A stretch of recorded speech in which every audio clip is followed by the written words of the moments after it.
Depan ganas.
Saya makan sayur pakai kertas itu deh.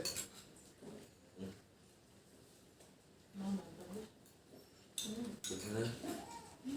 Semingguan. Buat satu lagi Orang aja. piringnya cepat bapak mah. Buat satu lagi aja. Ini bu orang ibu belum juga. Ada kuah ya, saya baru satu. Disambut. Saya aja baru makan molen dari tadi. Jadi yang nabung. Molen emang kamu makan? Itu piring kan? Yang keringan ada. Itu nomornya pina. Ini ketulunnya aku. Main ditutupin itu apa? Asin. Jadi usaha mana ini itu? Dari aku pakai kunyit dulu ngapain? Iya. Enggak. Pelukannya rekonya. Ambil rekon kita. Nanti goreng lagi. Tentang sinar lain.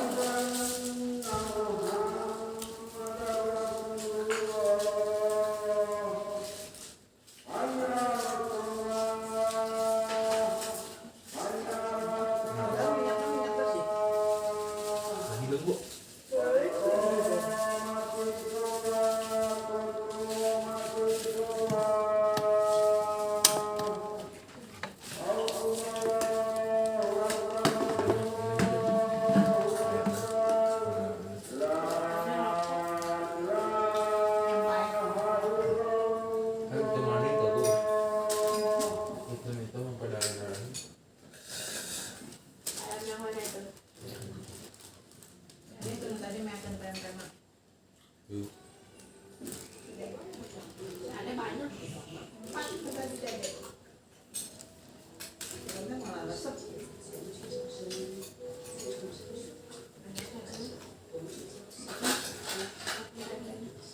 Ya bapak nasinya sedikit aja ya. Ya, Ya betul.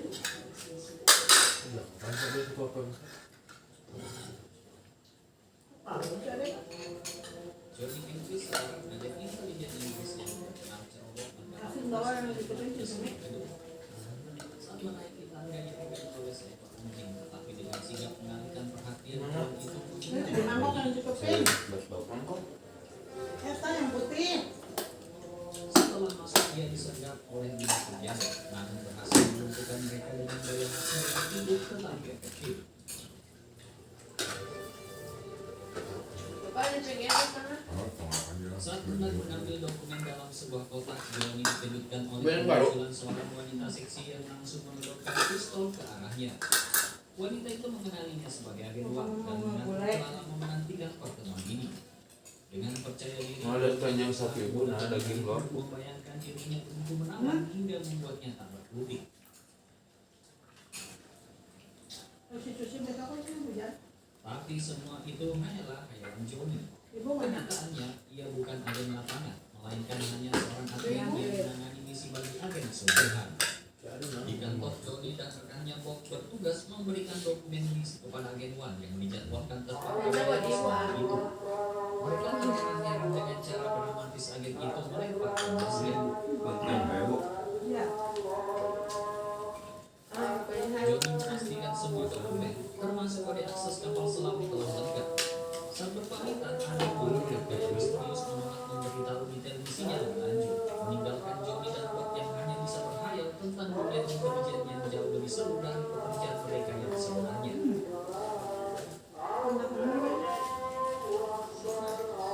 Oh, bubuk telurnya deh. Keesokan harinya berita duka membongkar seluruh apartemen MI7. Agen Wan tewas dan operasinya dibiaris setelah gagal membuka pintu kapal selam. Rupanya Johnny telah salah memberikan kode akses, kesalahan fatal yang membuatnya semakin dicari sebagai agen paling ceroboh. Penghormatan terakhir bagi agen Wan pun digelar di samping benteng, dihadiri oleh seluruh agen MI7 yang menggunakan pakaian serba hitam. Dalam suasana duka, Johnny menyampaikan kepada Bob bahwa selalu ada agen baru yang siap mengisi kekosongan. Bersama rekannya Bob, ia merasa bertanggung jawab menjaga para agen yang sedang berduka. Kemarin. Saat atasannya yang Iya, memiliki di kode nama situ. Pegasus bertanya tentang keamanan pemakaman, Johnny dengan percaya diri meyakinkan bahwa lokasi ini adalah tempat paling aman di seluruh Inggris, namun tanpa diduga. Lupa aku mau bikin sama jam kayak goreng. Sebuah ledakan dahsyat mengguncang area menewaskan Gua semua segini. MI7 yang hadir. Di ruang Perdana Menteri suasana menjadi lebih ruangan setelah insiden tragis yang menewaskan seluruh agen MI7. Perdana Menteri dengan serius menyatakan bahwa negara sedang menghadapi krisis nasional. Agen Wan diketahui memiliki informasi penting yang harus segera ditemukan. Dalam situasi darurat ini, Perdana Menteri meminta satu agen tambahan untuk menangani misi tersebut. Namun Pegasus dengan wajah muram melaporkan bahwa tidak ada agen yang tersisa karena semuanya tewas dalam ledakan di Sus pemakaman. pakai cie oil enak gak? Perdana Menteri yang sejenak tidak percaya dengan tindakan Kita itu. sini. Tapi Pegasus kemudian melaporkan bahwa ada satu agen yang berhasil selamat dari insiden tersebut. Sebuah kenyataan yang tidak terduga dan justru semakin menambah kekhawatiran karena satu-satunya harapan Inggris ini bergantung pada agen yang paling ceroboh yaitu Johnny Inggris.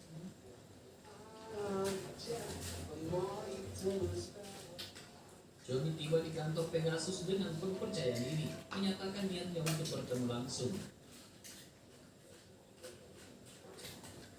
Namun sebelum mendapat pengarahan, ia harus menandatangani beberapa dokumen dan menerima kartu pengenal retina serta izin keamanan level 9.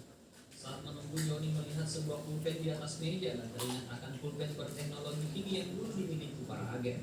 Dengan iseng ia menekan tombolnya 2 kali, tanpa sadar bahwa itu adalah senjata tersembunyi. Seketika sekretaris yang berada di ruangan itu terkena dampaknya dan pingsan di belakang sofa. Tepat pada saat itu Pegasus tiba dan menanyakan keberadaan sekretarisnya. Dengan wajah canggung, Johnny berbohong bahwa sekretarisnya tersebut baru saja keluar. Pegasus pun mengajaknya masuk ke ruangannya untuk membahas misi baru.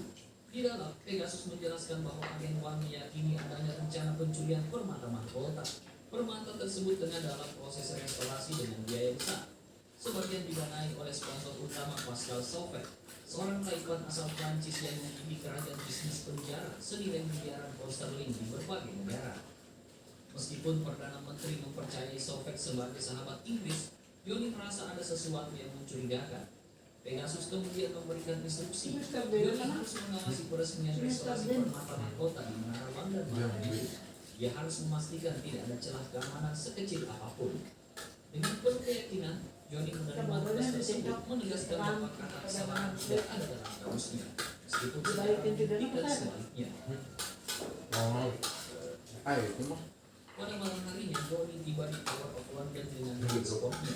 Sesampainya di dalam, ia disambut oleh Kolonel Sir Anthony Sevenix, kepala keamanan kerajaan, yang sedang memastikan semua protokol keamanan telah diterapkan. Johnny menanyakan keberadaan penyimpan dan kaca anti peluru di jendela, yang dikonfirmasi telah dipasang sesuai instruksinya. Untuk tidak menarik perhatian, Johnny memutuskan bertemu dengan para tamu dan meminta untuk diberitahu saat ratu tiba.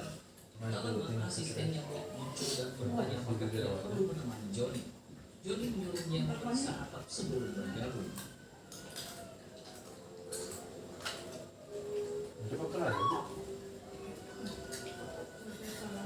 Di tengah acara, Johnny mendekati seorang wanita bergaun hitam, Lorna Campbell, dan memulai percakapan. Lorna mengaku bekerja untuk restorasi permata mahkota. Saat ditanya tentang pekerjaannya, Johnny menjawab dengan gaya khasnya bahwa jika ia memberitahu, maka ia harus membunuhnya, dan langsung ditanggapi Lorna dengan tantangan untuk mencobanya. Sementara itu, Pascal Sauvet, sang sponsor utama, tiba dan disambut dengan penuh kehormatan. Saat berbincang dengan Lorna, Johnny mengaku bahwa hidupnya berbahaya, sesuatu yang menurutnya tidak cocok bagi wanita yang mendambakan keamanan. Namun Lorna dengan tatapan tajam mengatakan bahwa beberapa wanita justru menganggap bahaya sebagai daya tarik tersendiri, seolah menantang Johnny untuk menceritakan lebih lanjut tentang dirinya. Tuan Sauvet, sang tuan rumah, menghampiri Johnny dan Lorna, tapi Johnny yang tidak mengenalinya mengira bahwa Sauvet adalah seorang pelayan dan dengan santai meminta diambilkan beberapa kacang keju.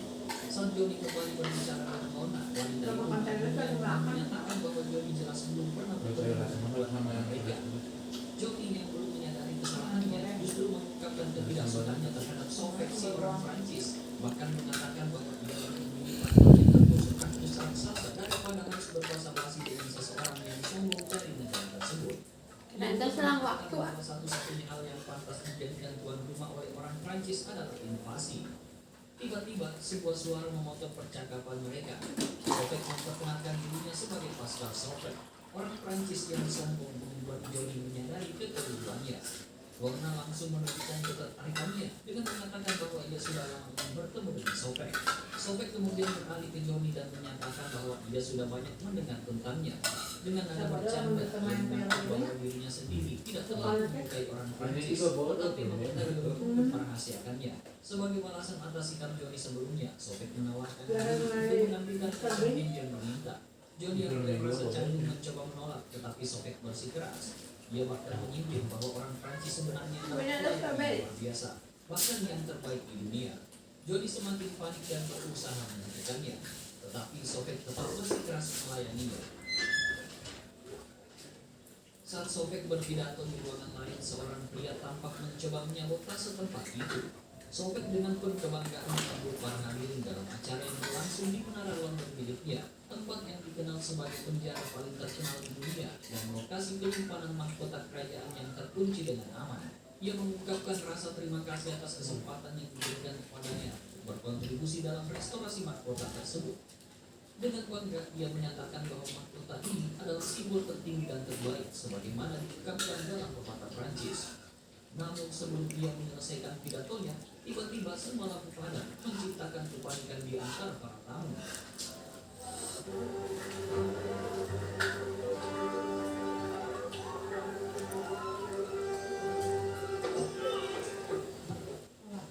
Ketika cahaya kembali menyala, Kolonel Sevenix ditemukan tergeletak di lantai dengan luka parah sepertinya terkena hantaman benda tumpul.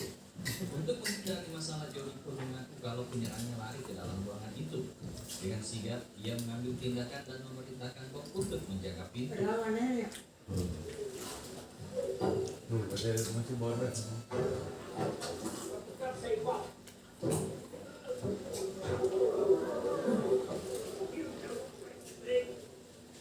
Padahal waduh ya.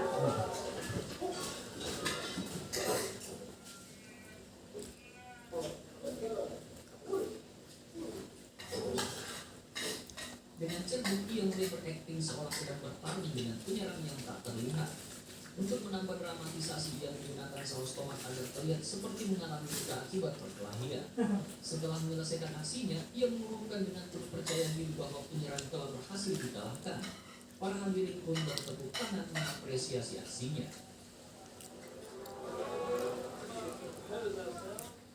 Dengan penuh semangat, Johnny kemudian mengajak semua orang untuk bersiap menyambut kedatangan pelaku dan menyaksikan permata mahkota yang telah direstorasi dengan sempurna.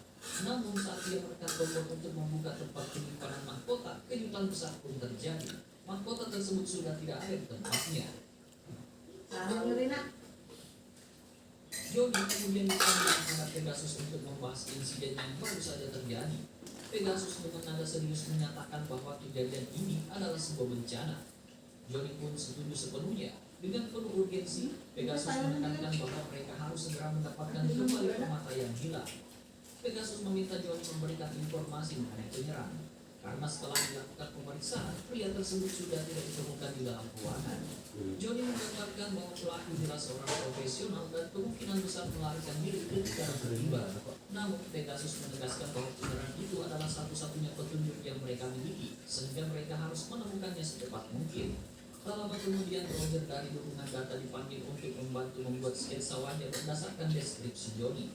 Roger duduk dengan siap sedia lalu meminta Johnny untuk memberikan ciri-ciri pelaku.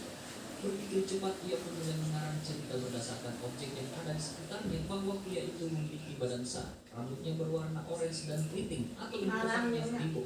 Pria tersebut memiliki garis mata yang khas, hidung bengkok dan gigi yang jarang, hanya sekitar 20 kali banyak. Penyerang itu juga memiliki luka di pipinya yang berbentuk seperti pisang. Ketika ditanya di pipi sebelah mana, Johnny dengan yakin mengatakan bahwa lukanya ada di kedua pipi dan tampak seperti bertemu di tengah-tengah. Setelah sketsa selesai, Roger memperlihatkannya kepada mereka. Pegasus dengan ekspresi rasa bertanya apakah Johnny benar-benar yakin dengan hasilnya. Mengangguk dan menegaskan bahwa sketsa itu sangat mirip dengan pelaku. Ia bahkan berkomentar bahwa rasanya seolah-olah pria itu ada di ruangan tersebut bersama mereka. Ramadan ini bikin kumpul keluarga jadi seru. Hadirkan Legoset, bangun silaturahmi.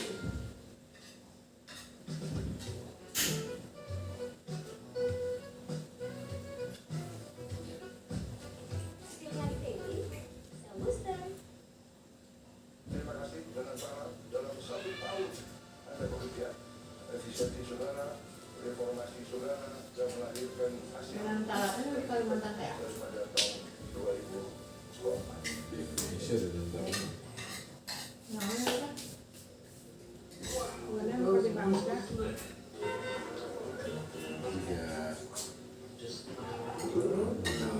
pemerintah lebih langsung di perusahaan-perusahaan.